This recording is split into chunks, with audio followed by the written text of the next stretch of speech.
د سولې پر خبرو اترو د حامد کرزي ټینګار. حامد کرزي وایي حکومت د اوربند د مذاکراتو د نه پیلېدو پلمه نه بولي.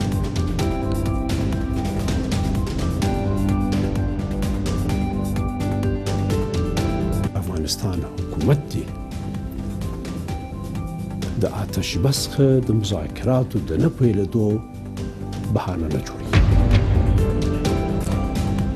په جرمني کې د بین الافغاني مذاکراتو لپاره چمتووالی. د سولې له روانو مذاکراتو باخبره کسان وایي دا ناسته د سولې هوکړې تر لاسلیک وروسته جوړیږي. ما ته خو همداسې ښکاري چې د لاسلیک نه وروسته به دوی دا زمینه مساعدې کوي، لکه دا هم یو ما درته وویل چې مذاکراتي ناسته نه ده، دا هم یو د تفاهم او د هغه مخکې ضرورتونه د ناس یو د مذاکرې لپاره چې مخکې ضرورتونه دي د هغې لپاره دا کار کیږي. او اروپایي ټولنې ته د تهران خبرداری. بریټانیا او فرانسې او جرمني پر اټومي تړون د ایران د عمل ارزونه پیل کړې ده.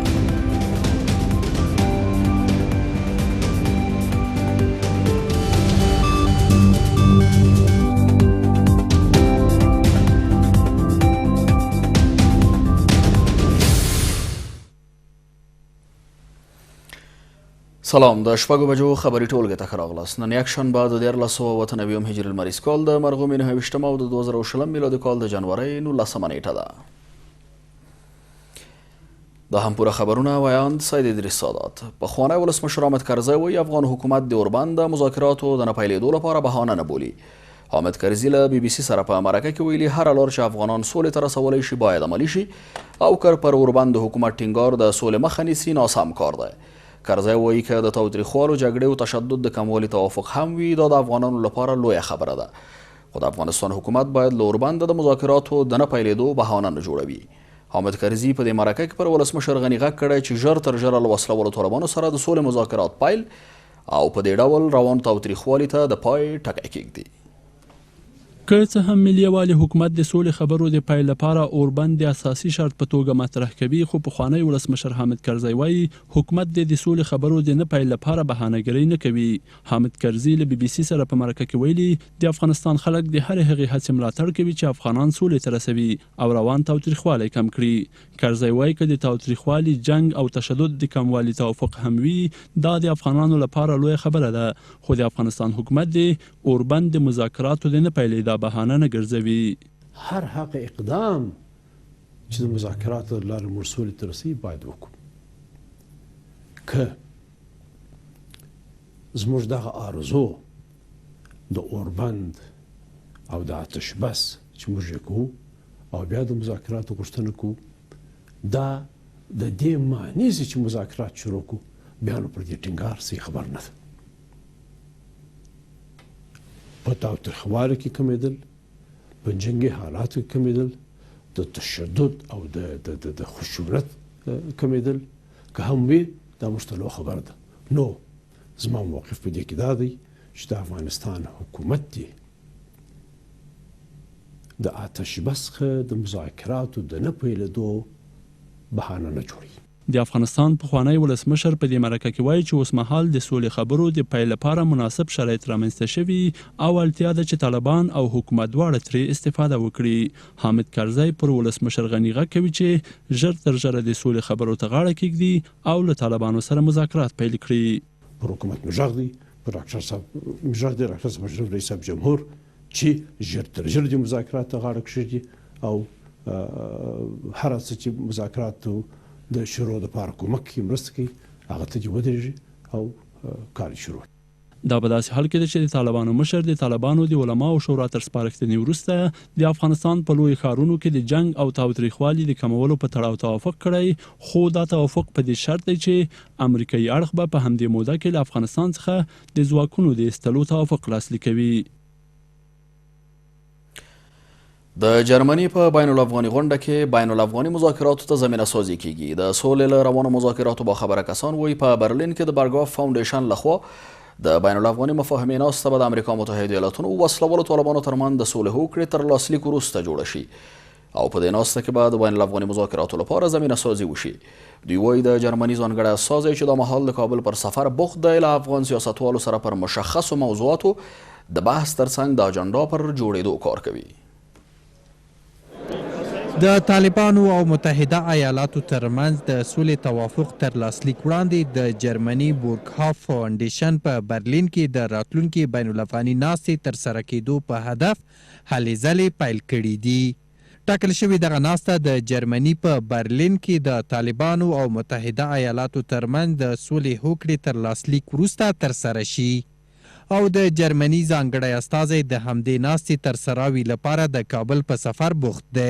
د سولې له مذاکراتو باخبره کسان وایي د برلین بین الافغاني مفاهمې ناسته به د سولې توافق لاسلیک وروسته د بین الافغاني مذاکراتو پیل لپاره زمینه برابره کړي.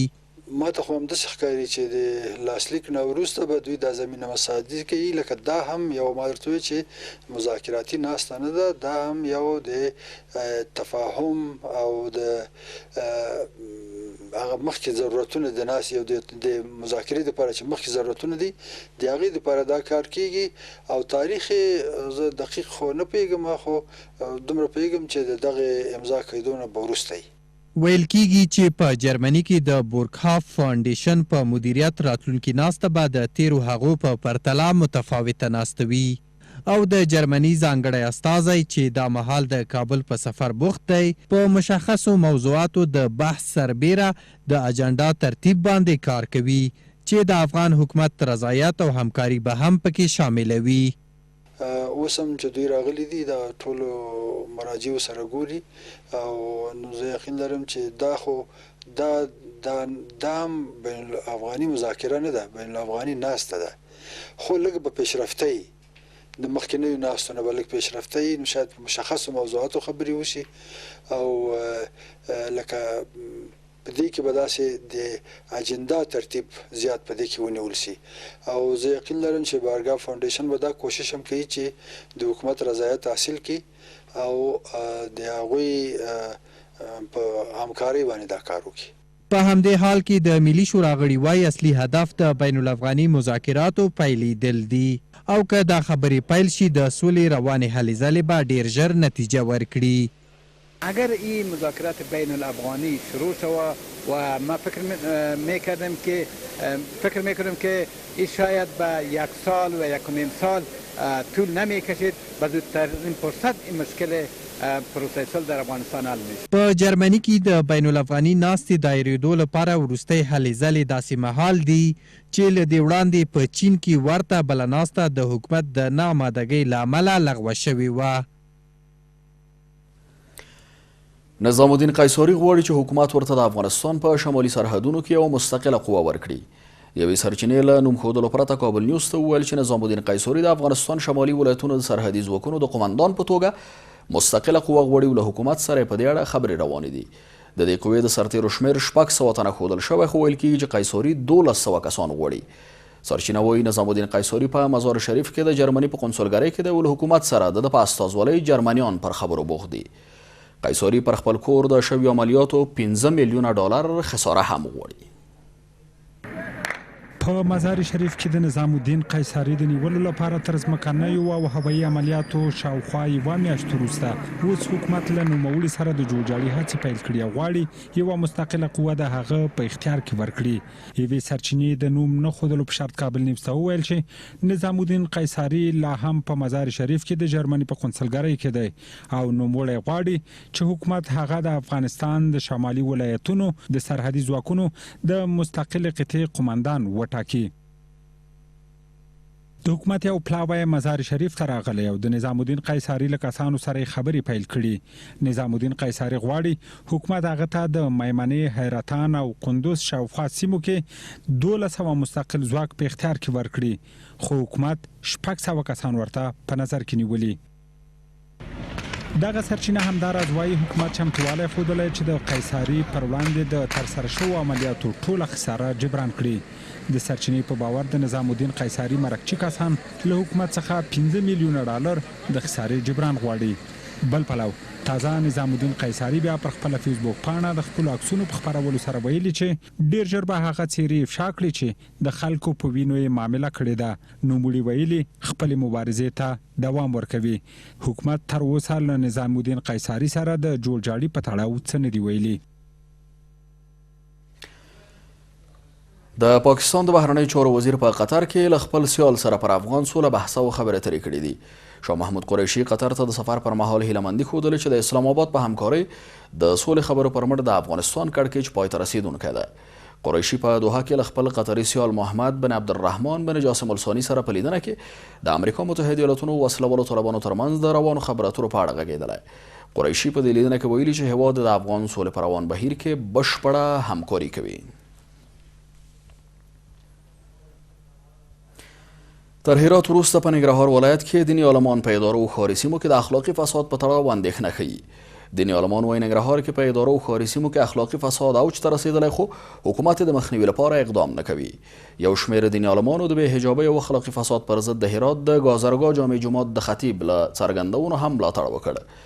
دوی د دې ولایت په شینوارو ولسوالۍ کې د خوښۍ په مراسمو کې پر موسیقۍ هم بندیز لګولی دی.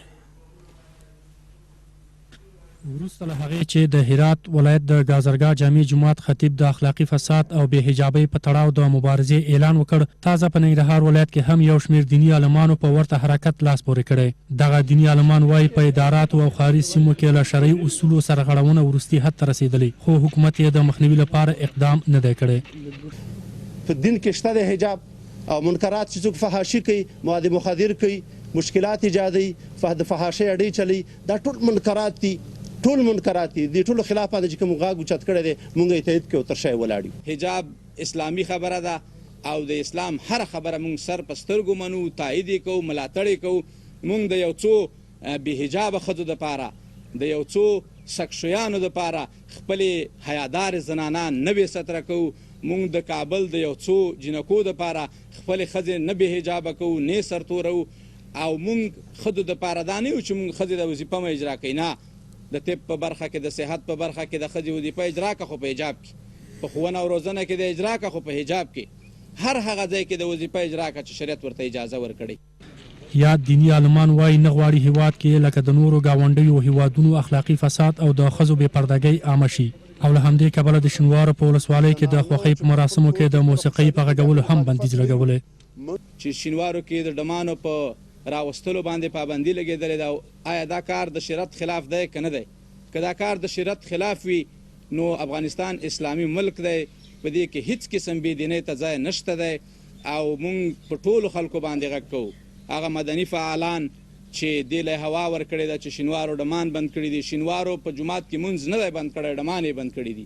او د ایریا د منډۍ غوندې چې په پاکستان کې او د اسلام آباد د چړیاګر غوندې موږ دلته هغه نظام نه غواړو چې هلته د زموږ سیاسرې بې حجابه، بې فتح او بې عزته په سرکونو او پارکونو کې وګرځي. د افغانانو ښځې چې دي دا باعزته دي، باشرافته دي. د ننګرهار ولایتي چارواکي بیا د دیني علماو د دې اقدام هرکلی کوي او زیاتوي چې د اخلاقي فساد، نشهیي توکو استعمال او نورو ناروا کړنو د مخنیوي لپاره د حج او اوقافو ریاست فعالیت کوي. په ننګرهار کې دغه دیني عالمان په هرات ولایت کې د ګازرګاه جامع جومات خطیب مجیب الرحمن انصاري د هغو څرګندونو ملاتړ هم وکړ چې ویلي وو د شرعي اصولو سرغړونکو ته به سزا ورکړي او شرعي حدود به پرې جاري کړي. بل خوا ناڅرګندو وسلوالو په فاریاب ولایت کې د یوې کورنۍ شپږ غړي په ډزو وژلي او 2 نور ټپیان کړي دي. د فاریاب والي وایي تېره شپه وسلوالو طالبانو د دې ولایت په اندخوی ولسوالۍ کې د یو قومي مشر د کورنۍ شپږ غړي د اخلاقي فساد په تور وژلي چې ښځې او ماشومان هم پکې شامل دي. په همدې حال کې وسلوالو طالبانو په دې پیښه کې د دوی لاس لرل رد کړي او وایي دا یوه شخصي پیښه ده. فاریاب ولایت په اندخوی ولسوالۍ کې د ناڅرګندو وسلوال له لوري د یوې کورنۍ د شپږو غړو د وژل کېدو پیښې سخت غبرګونونه راپارولي دي. د فاریاب ځایي چارواکي وایي تېره شپه د دې ولایت په اندخوی ولسوالۍ کې د یو قومي مشر کور ته وسلوال ورغلي او د ښځو او ماشومانو په ګډون یې 6 کسان وژلي او 2 نور ټپیان دي. د فاریاب والي دا پیښه د طالبانو کار بولي او وایي د محمد اسماعیل په نوم د طالبانو یو محلي قمندان له خپلو جنګیالیو سره د دې قومي مشر کور ته ورغلی او 6 کسان یې وژلي دي. متاسفانه دیشب یک جنایت بسیار بزرگ از جانب طالبان و یک محکمه صحرایی بزرگ از جانب طالبان در ولسوالی اندخوی صورت میگیره. در جمع 6 نفر کشته شده ها به 2 نفر زن، یک دختر خردسال 4 ساله و همچنان یک دختر 14 ساله وجود داشته و 2 مرد. د فاریاب ځایي چارواکي وایي د دې پیښې په تړاو څېړنې پیل شوې او یو شمېر ټپیان ولایتي روغتون ته انتقال شوي چې روغتیایي وضعیت یې نازک دی. خو طالبان بیا په دې پیښه کې لاس لرل ردوي او وایي دغه پیښه شخصي قضیه ده او په دوی پورې اړه نه لري. د فاریاب په اندخوی ولسوالۍ کې رامنځته شوې پیښه کومه شخصي قضیه ده چې موږ پورې هیڅ تړاو نه لري. په دې اړه خپاره شوي راپورونه افواهات دي.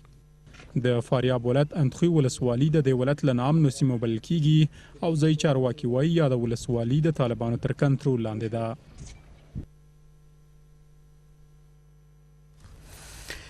په کابل کې د افغانستان او چین د سیاسي روابطو 15 کلیزه ونمانځل شوه. په کابل کې د افغانستان او چین د اړیکو د 15 کلیزه د نمانځنې په دې غونډه کې د چین د سفارت استازي وایي هڅه کوي د افغانستان او چین ترمنځ ښې اړیکې ټینګې او همکارۍ پیاوړې کړي. دوی وایي د چین او افغانستان ترمنځ د اړیکو پراختیا له اقتصادي او سوداګریزو مناسباتو سربیره له ترهګرۍ سره د مبارزې په برخه کې ګټور اقدام دی. په ورته وخت کې افغان چارواکي له افغانستان سره د چین د اړیکې ارزښتناکې بولي او له دوی د دایمي همکارۍ غوښتنه کوي. د یادې غونډې ګډونوال وایي د سیمې او نړۍ د هیوادونو سره نږدې اړیکې مهمې دي او باید داسې تنظیم شي چې افغانستان د سیمه ییزو رقابتونو ډګر ونه ګرځي. چین به دلیل نقش مهمی آن در سیاست، اقتصاد و تکنولوژی جهانی در سالهای اخیر به یکی از کشورهای تاثیرگذار در گفتگوهای صلح، توسعه اقتصادی و تحکیم روابط افغانستان با کشورهای منطقه تبدیل شده است. دوی وایي چین د افغانستان په سیاست، اقتصاد او ټکنالوژۍ په برخه کې مهم رول ادا کړی او د سولې په برخه کې د سیمې په کچه همکار پاتې شوی دی.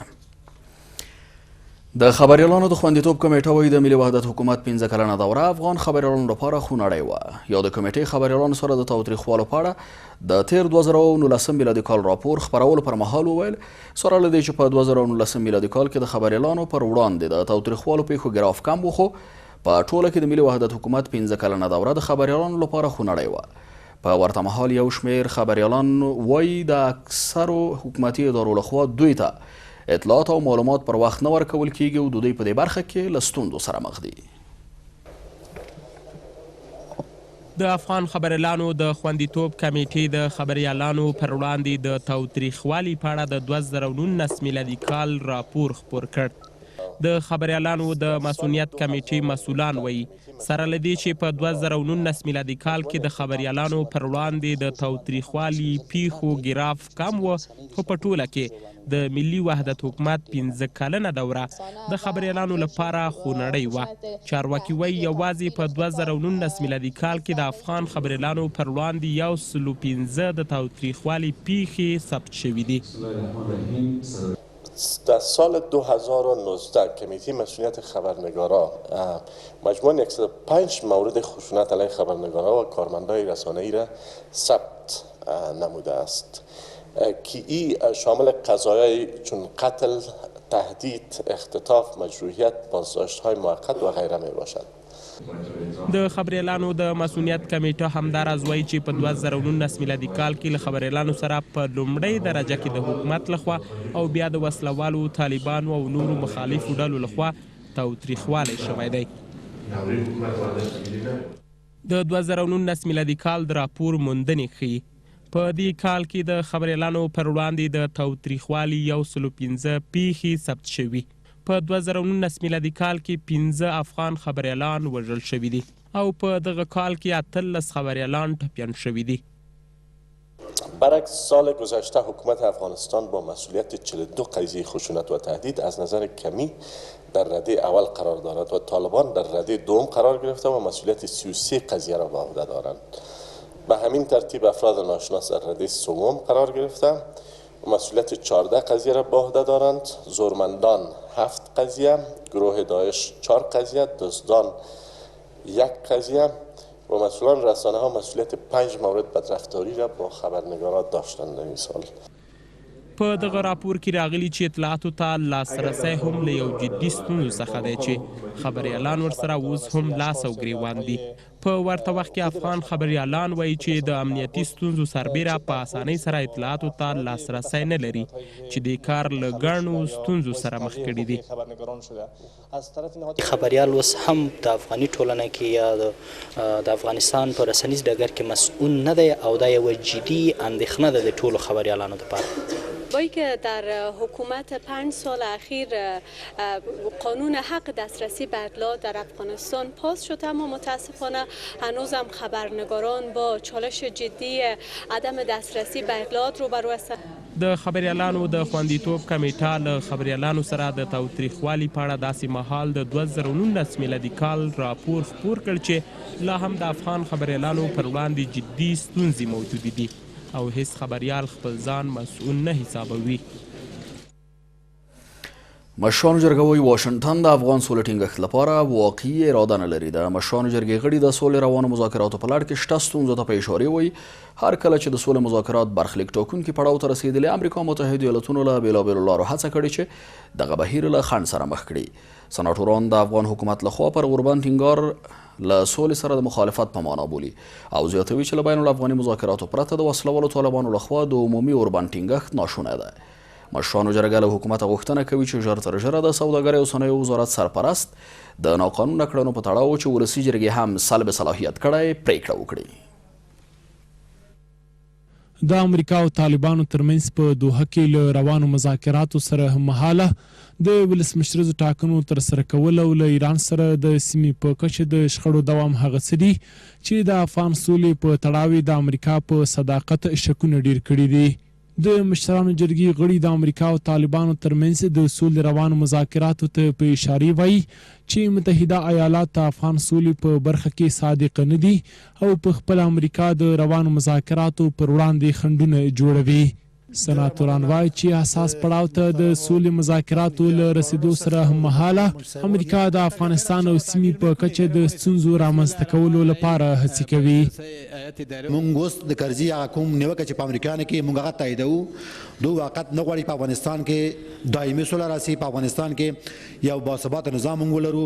د افغانستان انتخابات همیشه د دوی سیاست قرباني سوی، دوی قطعا نه غواړي د افغانستان انتخابات زر اعلان سي، دوی غواړي هم دغسې همیشه انتخابات د سوال نه راولي. دا په دې معنا چې هلته وایي چې غلا وکړه د کور څخه ته متوجه اوسه. امریکا نسبت به مسائل صلح و قضایای پیش آمده افغانستان صادق نیست. همیشه برنامه‌های خود را با اتفاقات و رویدادهای مهمی که در منطقه شکل می‌گیرد بر اساس از او عیار می‌سازند. مشرانو جرګې د افغان حکومت له لوري د سولې مذاکراتو په لړ کې پوربند ټینګار له سولې سره د ښکاره مخالفت په معنا بولي او زیاتوي چې دا ډول شرطونه نشي کولی چې د سولې مذاکراتو لپاره ګټور تمام شي. سناتوران وایي تر هغو چې د امریکا او طالبانو ترمنځ روان مذاکرات نتیجه ورنه کړي، وسلوال طالبان به عمومي اوربند ته زړه ښه نه کړي.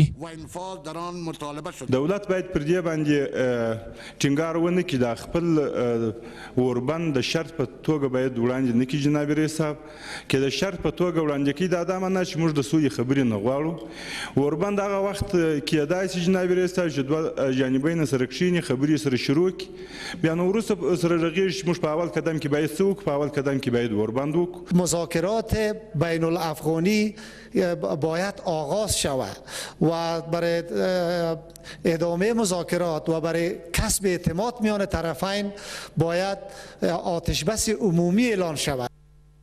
د مشرانو جرګې غړي په هیواد کې د خوراکي او سون توکو بیې لوړوالي لامل د تجارت وزارت سرپرست ناقانونه اقداماتو پر وړاندې غبرګون ښیي او له حکومت غوښتنه کوي چې ژر تر ژره اجمل احمدي چې ولسي جرګې سلب صلاحیت کړی هم دې له دندې ګوښه کړي.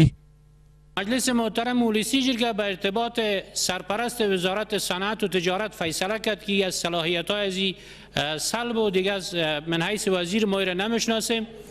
نظر ما از جناب رئیس مطابق با حکم قانون اساسی وزرا مسئولیت دارند، در مقابل شورای ملی پاسخگو هستند. هرگاه کسی که خلاف قانون اساسی یا خلاف هر قانون او عمل بکند مجرم شناخته میشه. اینو باید به سرمالی معرفی میکردن. مشرانو جرګې د خپل یکشنبې ورځې عمومي غونډې پر مهال یو ځل بیا له ټاکنیزو کمیسیونونو غوښتنه وکړه چې ژر تر ژره د ولسمشریزو ټاکنو نتیجې اعلان او د هیواد بحراني وضعیت ته د پای ټکی کېږدي. بهراني خبرونه تر لږ ځنډ وروسته وړاندې کیږي.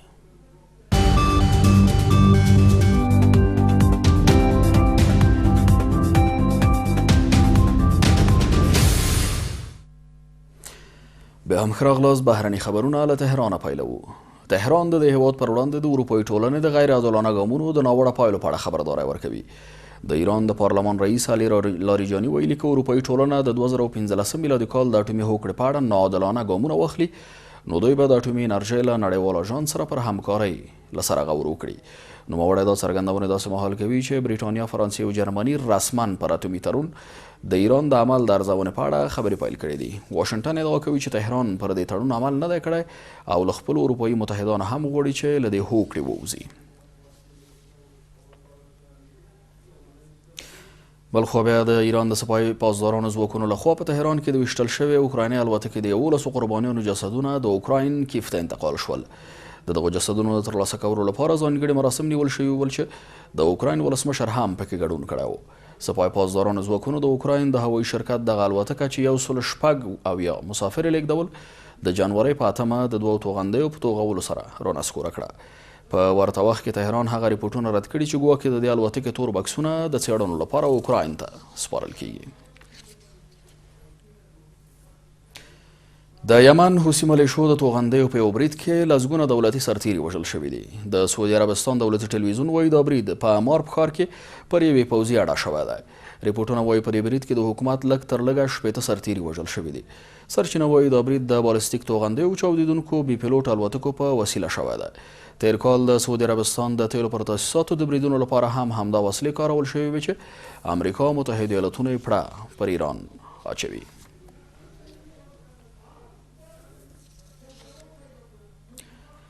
او جرمني د لیبیا د سولې کانفرانس کوربه دی. د ترکیې ولسمشر رجب طیب اردوغان د برلین کانفرانس لیبیا کې د سیاسي جوړجاړي اوږدمهاله اوربند او د روانې خونړۍ کورنۍ جګړې د پای ته رسېدو لپاره مهم ګام بللی دی. ټاکل شوې د جرمني ناسته کې د لیبیا د جګړې د ښکېلو خواو مشران وګوري. لیبیا د معمر قذافي د حکومت له نسکورېدو راهیسې د واک پر سر د جګړې شاهده ده. ترکیه او روسیه په دې جګړه کې د متقابلو خواو ملاتړ کوي او ولسمشرانو یې د خبرو له لارې د ستونزې د حل غوښتنه کړې ده. له دې سره سم اوسنۍ خبري ټولګه په همدې ځای پای ته رسیږي. له ملتیا مننه کوم. تر بیا د خدای پاماني.